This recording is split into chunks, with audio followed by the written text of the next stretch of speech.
So, we all know the full English breakfast, and it's a great way to start your day. But what if you fancy something different? What are your options? Well, today I'm going to show you the top 3 alternatives. So let's start off with number 1 on the list, Eggs Benedict. For the Eggs Benedict, I decided to head to a place called Travelodge. It's an independent, zero-waste cafe bar and tea room.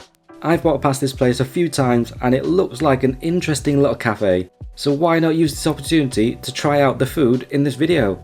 Let's head in. The inside is modern yet has a casual feel to it. You have regular tables and chairs as well as sofas if you fancy something a little more comfy or just want to relax. The main counter is situated all the way in the back where you have cakes on display too. The menu is a decent size with all the usual breakfast options, although it can be a bit difficult to read as the writing kind of blends into the background. But I think I've managed to find what I want, and that is the Eggs Benedict with crispy bacon right there. Plus my usual cup of tea, but this time with a difference. It came with a little egg timer to tell you how long to brew your tea for and when it's done, which I think is a nice touch as you get perfectly brewed tea each time.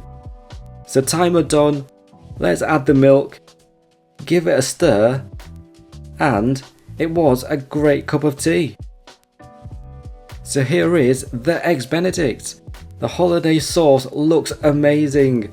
You have the toasted muffin on the bottom, a layer of crispy bacon, then poached eggs with hopefully runny yolks, and some whole grain mustard hollandaise on top.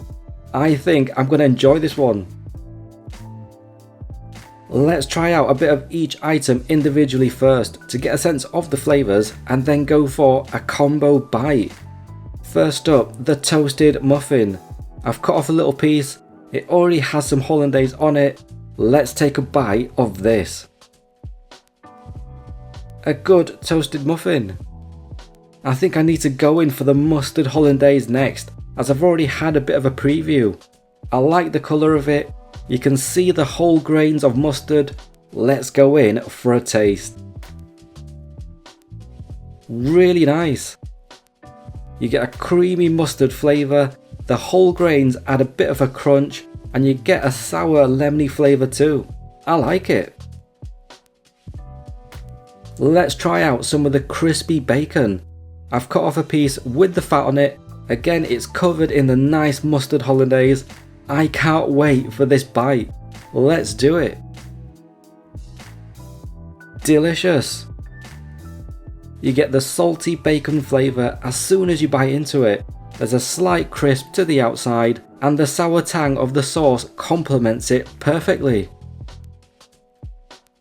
Next, I think we need to break the egg and check out the yolk. It's popped on the other side, but never mind. The yolk is lovely and runny, just how it should be. And I love watching egg yolk run down food. It's just so satisfying. Let's try out a bit of the egg. Again, the sauce is covering it, and so it should be, because on an Eggs Benedict, every bite needs to have the hollandaise on it. Really nice again. The egg is soft and light, it's a delicate texture, the yolk adds a creaminess, and the sauce tops it off with a nice creamy sour tang. And now for the combo bite. I've got the egg, the bacon, the toasted muffin, the hollandaise, so there's only one thing left to do. Eat it. Delicious. The combinations of all the flavours together, the creamy, the sour, the salty, the sweet, it all just works so well together. I have to break into the other yolk because it's just so tempting. That looks incredible. I thought my previous combo bite was the ultimate bite of this Eggs Benedict, but I was mistaken because this one is the ultimate bite. Amazing. There's many different versions of this dish depending on where you visit with their own unique take on it. This one had whole grain mustard which adds a nice spice, Some come with various hams instead of bacon, so the versions you can try is endless, but either way, a great meal. That was a great Eggs Benedict. The mustard in the hollandaise sauce was delicious. So the total cost of that meal was £12 and 10 pence. Let's move on to number 2 in the list, Shatshuka. So the place I'm heading to for Shatshuka is called Lucky Days. Now I have actually been here before when I tried out their full English breakfast, which I quite enjoyed. So I've decided to come back and try out their Shatshuka. Hopefully it will be just as good as their breakfast was. This cafe is spread across 3 floors with the main counter on the ground floor. There's some really nice looking cakes on display which are pretty tempting, but they will have to be for another time. I settled on sitting on the first floor as the decor is quite nice and cozy in here with the fancy lampshades and art on the wall. Plus there's a huge window at the front to look out of too. The menu I would say is a good size with a lot of food options available, from the breakfast classics to cakes and desserts. They even have wine and beer available, although I think it's a bit too early for that. For now I'm going to stick to the Lucky Days Shatshuka that I came for. Plus my usual cup of tea, which came with a teapot, cup and bottle of milk, but no timer. I'll just have to guess when the tea is ready. I think it's been a good few minutes, let's get pouring.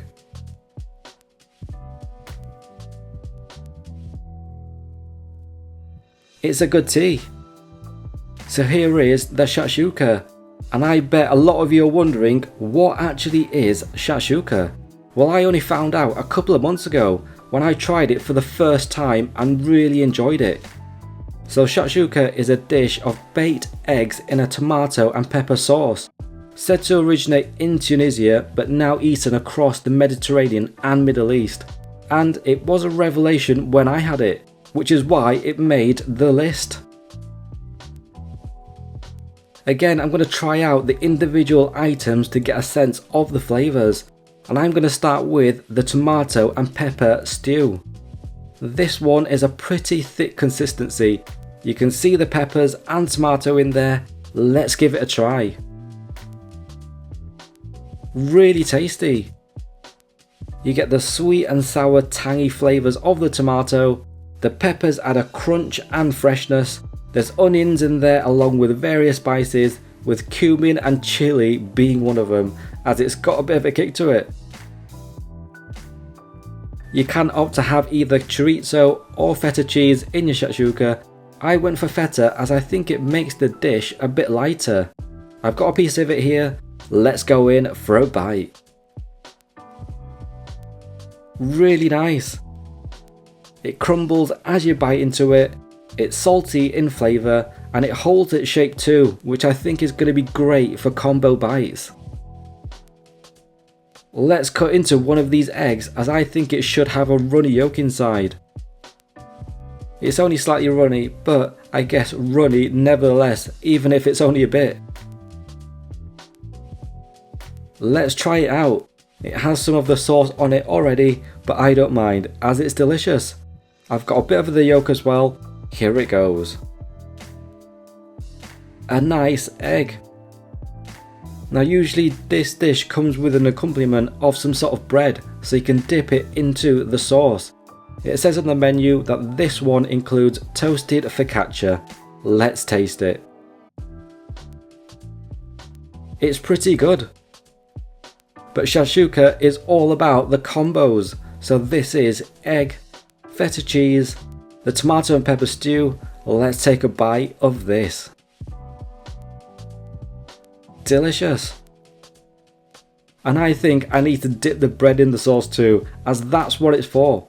That's looking like a great bite. And it was. And now for the ultimate bite. The egg, the feta, the sauce, all on top of the toasted focaccia bread. Amazing. This is a really tasty dish. Again, you have many variations depending on where you go, but I see this on the menu at a lot of places, so it's widely available. I only just discovered it recently and I've been enjoying it ever since, and I'll be enjoying it into the future too. What a great shakshuka that was. The feta cheese was really tasty, so the total cost of that meal was £12.30. Let's move on to number 3 in the list, French toast. For the French toast, I'm heading back to a place I went to pretty recently called Olive and Rye. Now when I came here the first time, I had their breakfast, which was amazing, but I also saw the French toast on the menu, which sounded just as good. So here I am, back to try it out. It's a pretty compact place on the inside with only a few tables, but there is more seating on the outside. It still feels pretty open though, due to the high ceilings and big window which takes up the whole of one side of the cafe. The menu is a decent size, but a modern one.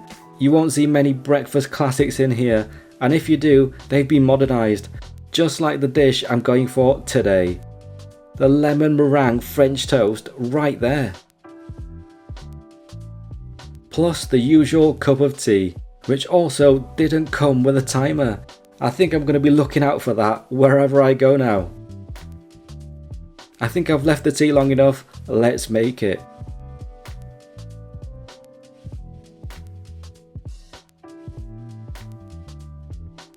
So here is the lemon meringue French toast. And what a great looking plate of food this is. It's almost like a work of art. You've got a huge slice of brioche French toast on the bottom, the crushed meringues on top, mixed in with cinnamon sugar, lemon curd, whipped cream, fresh raspberries and strawberries, berry coulis, and Biscoff crumb. I think this one is gonna be good. I'm gonna start off with the French toast first. It's a thick slice you get here, and I've cut off a big piece to try. Let's go for it. Fantastic. The outside has a slight crisp with a sweet cinnamony flavour. It's only a thin egg covering on this one. The inside is soft and pillowy, and you also get a slight sweetness too from it being a brioche bread. I like it. Let's try out some of the topping next. I think I'm going to go for a raspberry first. It's covered in some of the coulis and cream. Let's eat it. Really tasty. You get a burst of freshness biting into the raspberry, and combined with the coulis you get a great berry flavour. The cream adds that, well, creaminess. It's great. Let's move on to some of the meringue. I think this bit has some lemon curd and Biscoff crumb. I can't wait for this. Here it goes. Delicious. The meringue melts in your mouth. You get a sweet and tangy lemony flavour. The Biscoff crumb adds a crunch. A great bite of food. They also included some sort of orange fruit on top, which I'm not totally sure what it is. I think I've seen them before, but I can't quite remember the name. Comment below if you know. Let's give it a try.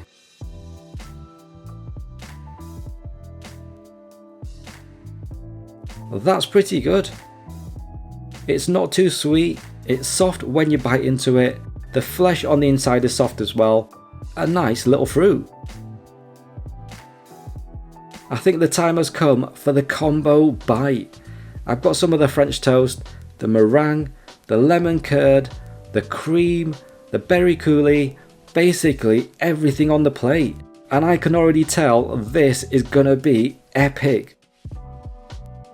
And epic it was.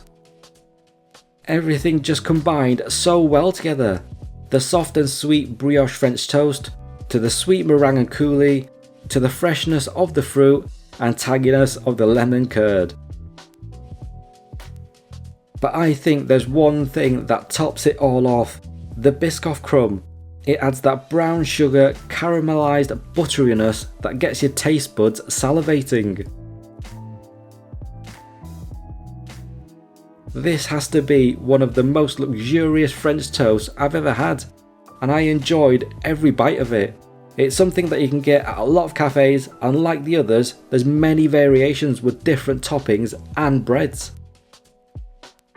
What an amazing French toast that was. The lemon curd mixed in with the meringue and Biscoff crumb, it was delicious. So the total cost of that meal was £15. So were there any foods that I missed off the list that should have been on? Comment below. Okay, if you like breakfast, click on the thumbs up icon below and click on subscribe to come along for the next food journey, and I'll see you in the next one.